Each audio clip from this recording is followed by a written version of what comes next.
ating sibuyas na.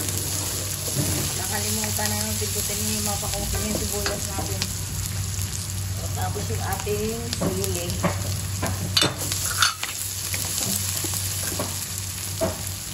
Sabay na natin yung ating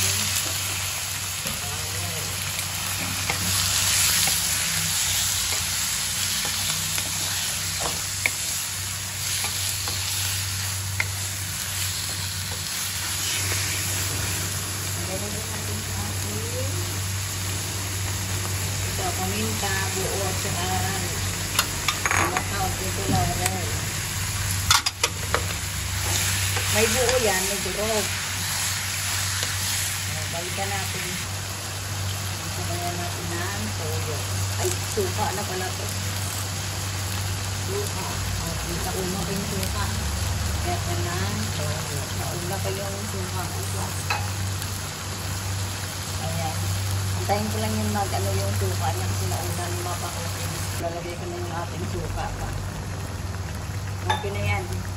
O, di si Mapa Cooking. May adobong baboy. May adobong manok. O, syempre, hindi mawala yung sapsoy ni Mapa Cooking. Sabay yan sa adobo natin. Diba? Ang sarap ng ulam ni Mapa Cooking. Tatlo pa yan, ha? Isang manok, isang baboy, na adobo, tsaka yung manok. Like you si, subscribe you si Mapa Cooking. Like and subscribe.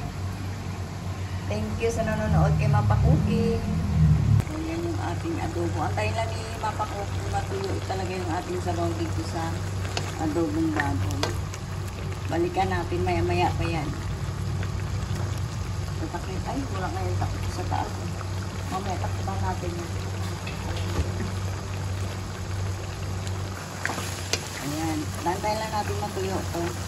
Takitan ni Mapa Cooking para mabilis maluto. Okay, no? Balikan natin.